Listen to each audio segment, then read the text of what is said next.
आजकल ये सभी एजेंसियां इनका तोता बन के रह गया है, बीजेपी का तोता बन के रह गया है। जांच एजेंसी है, इन जांच एजेंसियों को बनाया गया था लोकतंत्र की रक्षा के लिए। वह हर फन मौला है, ईमानदार है, काम करने वाले हैं। नमस्कार दोस्तों, बिहार एक्टिविस्ट न्यूज में आप सभी का स्वागत है। बिहार में सत्ता बदलती है और सत्ता बदलने के ठीक बाद जो विपक्ष में होती है उसके पीछे ईडी लग जाती है। ईडी लगती है क्योंकि नौकरी के बदले जमीन, ये आरोप है लालू प्रसाद यादव के परिवार पर। वहीं ईडी अन्य राज्यों में भी कई जगह छापे मारती है। वर्तमान में झारखंड के मुख्यमंत्री ईडी के गिरफ्त में है, न्यायिक हिरासत में। उन्होंने पद से इस्तीफा दिया। वहीं एक बात उछल करके आती है तमिलनाडु के 2 किसान दलित जिन पे ईडी ने सम्मन दिया था मनी लॉन्ड्रिंग का। वहीं पे जो कमिश्नर थे, जो आईएएस अधिकारी थे, उन्हीं की धर्मपत्नी जो वकील थी वो केस लड़ रहे थे। साथ ही साथ उन्होंने हिंदुस्तान के महामहिम राष्ट्रपति जी को चिट्ठी लिखी, ईडी के बारे में जानकारी दी। उसके बाद उन्हें जिस दिन वो रिटायरमेंट होने वाले थे पहले सस्पेंड कर दिया। इन्हीं तमाम प्रकरणों को लेकर के आज हम प्रदेश सचिव राजेंद्र प्रसाद यादव, जो दरभंगा के हैं, पहले इस पार्टी से दरभंगा में ही उपाध्यक्ष थे, आज हम इनसे बात करेंगे ईडी को लेकर के कि राजद के अंदर ईडी को लेकर के क्या चल रहा है और ईडी वर्तमान में इंडिया अलायंस के पार्टी को कितनी तरह से परेशान कर रही है, या वाकई में किसी तरह का घपला किया इनके इंडिया अलायंस ने, राजद ने। इन तमाम प्रश्नों को लेकर के जी बहुत बहुत धन्यवाद राजेंद्र जी। जी आपको भी धन्यवाद, आपके चैनल को भी धन्यवाद, और हमारे राष्ट्रीय जनता दल के जितने भी सम्मानित साथी हैं सबों को क्रांतिकारी अभिनंदन। इसका धन्यवाद। तमिलनाडु वाला जो मामला हो तो आपको पता ही होगा। जी पता तो है। क्या कहते हैं उसको लेकर के? देखिए, भारतीय जनता पार्टी की जो सरकार है, इस सरकार में कुछ कहना फाजिल है, क्योंकि भारतीय जनता पार्टी की जो सरकार, नरेंद्र मोदी की सरकार, जिस तरह से तानाशाही रवैया अपना रही है, जो हमें हिटलर की याद दिलाता है। और मैं स्पष्ट रूप से कहना चाहता हूं कि जो हिटलर का चाल चलेगा वो हिटलर का मौत मरेगा। यह जनतंत्र है, जनता सब देख रही है। ठीक है, आपको जो है तो मतलब सत्ता मिल गया, बहुमत से ज्यादा सीट मिल गया, इस पर आप इतरा रहे हैं, लेकिन लोकतंत्र में 5 वर्ष के बाद चुनाव, लेकिन अलग अलग राज्यों में लगातार जीत भी हो रही है। ठीक है, जीत हो रही है, लेकिन जनता देख भी सब चीज रही है, समझ गए। जहां तक रही तमिलनाडु की बात, तो ये ईडी तो सीबीआई, ईडी, जितने भी ये संस्था है, जांच एजेंसी है, इन जांच एजेंसियों को बनाया गया था लोकतंत्र की रक्षा के लिए, लोगों को न्याय के लिए। लेकिन किस तरह से बेजा इस्तेमाल ये नरेंद्र मोदी की सरकार कर रही है, जो ये आजकल ये सभी एजेंसियां इनका तोता बन के रह गया है, बीजेपी का तोता बन के रह गया है। ये जो मामला है तमिलनाडु का, जिसका आपने अभी जिक्र किया, ये सेलम जिला के कन्नयन और कृष्णन, 2 आदिवासी दलित भाई हैं, और बीजेपी का नेता इनका जमीन हड़पना चाह रहा है, 5 एकड़ जमीन। ये कोर्ट में मामला गया था, कोर्ट से ये चुनाव क्या कहते हैं केस जीत भी गए, लेकिन उसके बावजूद ये जो बीजेपी के नेता है गुणाशेखरन, ये उन पर ज्यादती जो है सो कर रहे हैं, और सीबीआई को मेल में लेते, क्योंकि वह बीजेपी के नेता है और बीजेपी में जो चला गया उसका सारा खून माफ, सारा भ्रष्टाचार माफ, तो उनको मेल में लेकर के, और ये भारतीय जनता पार्टी का तोता ईडी में गलत मामला दर्ज करके और उन दोनों दलितों को परेशान करने की कोशिश की जा रही है। और इतना ही नहीं, इन लोगों के खिलाफ जो सम्मन गया है उसमें जाति सूचक शब्द लिख करके उनको दिया गया, जो अत्यंत ही दुर्भाग्यपूर्ण है। लेकिन उनका कहना है कि वन विभाग भी ऐसी चिट्ठी देती है, इसलिए उन्होंने लिखा है। नहीं नहीं, ठीक है, वन विभाग चिट्ठी देती है तो किसी को जाति सूचक शब्द कह के आप चिट्ठी नहीं न देंगे। आप जांच एजेंसी हैं तो आप जायज और नाजायज दोनों देखेंगे। ये जब हो गया जो मतलब उनका वकील कह रहा है, आपका मंशा अगर साफ रहता तो उनके पक्ष में एक मतलब पदाधिकारी, हम क्या नाम है उनका, कमिश्नर साहब भी माला मुरुगन जी, वो जो है सो मतलब जब उनके राष्ट्रपति को पत्र लिखा तो उनको आप सस्पेंड कर देते हैं।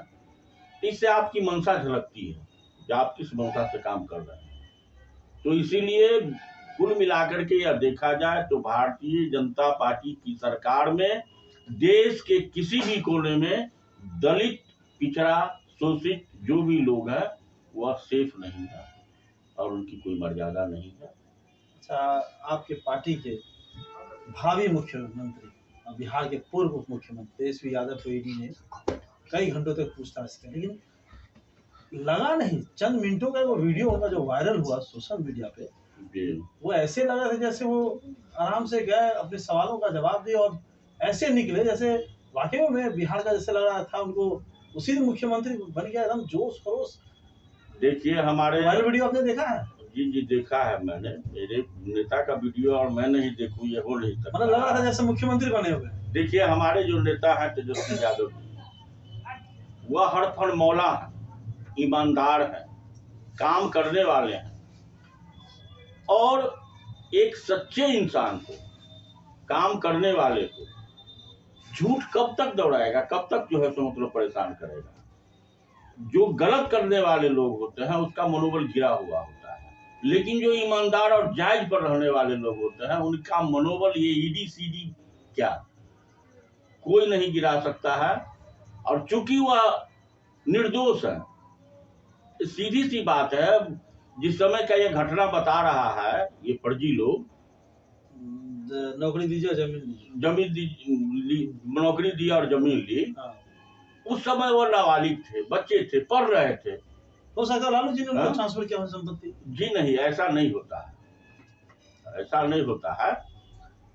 तो कुल मिलाकर के ये मामला साफ ही बेबुनियाद झूठ, लालू जी को, तेजस्वी जी को परेशान करने के लिए, उनके मनोबल को तोड़ने के लिए, सामने जो चुनाव है इसमें उनके मनोबल को गिरा करके रखने के लिए ये जो है तो मतलब उनका हथकंडा है भारतीय जनता पार्टी का। एक IAS अधिकारी ने चिट्ठी लिखा राष्ट्रपति को तो उन्हें सस्पेंड कर दिया गया जी। इतने सारे अधिकारियों ने सेल्फी लिया है आपके उप मुख्यमंत्री, पूर्व उप मुख्यमंत्री तेजस्वी यादव के साथ, उनके साथ क्या होगा फिर? यही तो हमारे नेता का क्रेज है, ये हमारे नेता का क्रेज है जो अब सेना के जवान भी और पुलिस के जवान भी अपने आप को एक ईमानदार नेता के साथ सेल्फी लेने में गौरवान्वित महसूस कर रहा है। नौकरी उनकी भी चली जा सकती है। अब ठीक है, जब मतलब जिन्होंने मतलब इस तरह का हिम्मत किया है तो सब सोच के किया होगा, और ईमानदार के साथ रहने में और ईमानदार के साथ सेल्फी लेने में अगर नौकरी भी चली जाती है तो कुछ चिंता की बात। सरकार चली गई है तो थोड़ा सा पावर तो डाउन हो गया होगा, उत्साह डाउन हो गया होगा कार्यकर्ताओं का। देखिए क्या लगता है आपको? उत्साह, कार्यकर्ताओं का उत्साह कभी नहीं डाउन होगा। हम आरजेडी के जितने भी कार्यकर्ता हैं पूरी दुगुनी ताकत से हम संघर्ष करने के लिए तैयार हैं, क्योंकि हमारा मार्ग जो है तो सत्य का मार्ग है, हमारा मार्ग सामाजिक न्याय का मार्ग है, हमारा मार्ग जो है तो गरीबों को के उत्थान के लिए लड़ाई लड़ने का मार्ग है। तो इसीलिए इतना से हम लोग घबराने वाले नहीं। अंतिम प्रश्न, जिस दो उप मुख्यमंत्री हैं अभी वर्तमान में आपके भारतीय जनता पार्टी के, उसमें से एक ने कहा था कि हम नीतीश कुमार को जब तक हटाएंगे नहीं, अपना सर का पगड़ी नहीं मिले। पगड़ी तो बड़ी मान सम्मान चीज होता है हमारे देश में, चाहे वो किसी भी मजहब का। और खास दूसरे विजय सिन्हा जी जो पूर्व स्पीकर है, वर्तमान उप मुख्यमंत्री, उन्होंने कहा था नीतीश कुमार जी का तबियत खराब, उनका इलाज होना चाहिए। तो ये बेगैरत लोग, बेशर्म लोग जिसको कहते हैं, वो लोग हैं जिनके बात की कोई मतलब, हम लोगों को जब जुबान जब कहीं किसी से निकल जाता है तो उस पर कायम रहने का जो है तो हम लोग का ये है। और मर्द वही होता है। क्या लग रहा है, पगड़ी खोलेंगे? और खोलना रहता तो खोल दिए रहते ना। वो मुख्यमंत्री को हटाए कि क्या, तो मुख्यमंत्री के शरणागत हो गए हैं, शरणागत हो गए हैं, वो उनके बगल में बैठने के लिए लालायित है, वो क्या पगड़ी उतारेंगे? पगड़ी नहीं उतारेंगे? कहाँ पगड़ी उतारेंगे? 2024 में लोकसभा चुनाव के लिए पार्टी का गठबंधन हुआ, फिर आपके साथ मिल जाए नीतीश जी की दोबारा? नहीं, अब खैर देखिए, आप नीतीश जी मिल जाए नहीं मिल जाए ये तो मान लीजिए शीर्ष नेतृत्व की बात है, इस पर तो हम टिप्पणी नहीं करेंगे। अच्छा, बचाव कर रहे हैं अपना? नहीं, बचाव नहीं, हम इस पर, क्योंकि हम फाइनल अथॉरिटी तो है नहीं, हम एक साधारण कार्यकर्ता है, वर्कर है, तो ये तो ऊपर की रणनीति की बात है।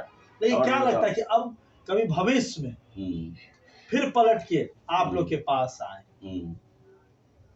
तो अभी जो वर्तमान में कार्यकर्ता है वो नेतृत्व के बारे में क्या सोचेंगे?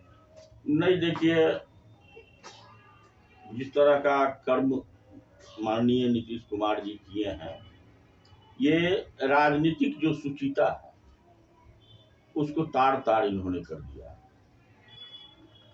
सारे राजनीतिक मर्यादाओं को तोड़ दिया है। यानी इस प्रकरण से लगता है कि राजनीति में नैतिकता खत्म हो गई है, समझे जी। इसलिए हम एक साधारण वर्कर होने के नाते तो यह चाहेंगे, जो अब अगर नीतीश जी इधर आना चाहें तो हम अपने शीर्ष नेतृत्व से आग्रह करेंगे कि अब ऐसा न हो। अब दरभंगा का सांसद तो राजद का ही होगा, क्योंकि अकेले हैं राजद अब, क्योंकि उन्हीं के सीट है ये।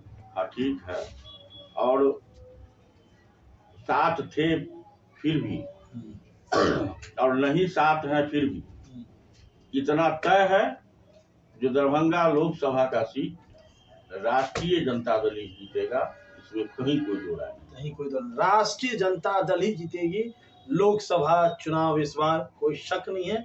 ये है राजेंद्र प्रसाद यादव के बोल। वाकई में जिस तरीके से सरकार पलटी है, कहीं ना कहीं वर्तमान में जो गठबंधन की सरकार है उनके ही कार्यकर्ताओं को कहीं ना कहीं कह सकते हैं मनोबल गिरा होगा, क्योंकि जनता के पास तो जाके बताना होगा कि हम आखिर इस तरह का खेल क्यों खेल रहे हैं। राजनीति में वाकई में क्या नैतिकता रह गई है, ये सोचने की बात है। वीडियो कैसा लगा कमेंट जरूर कीजिएगा, और अगर आप लोग के साथ भी कुछ हो तो हमारे नीचे दिए गए नंबर पर कॉल करके, ताकि आपकी आवाज़ सरकार तक तो पहुंचेगी, शायद हो सकता है आपकी आवाज़ सुन के कुछ और लोग भी जग सके। बने रहिए बिहार एक्टिव न्यूज़ के साथ।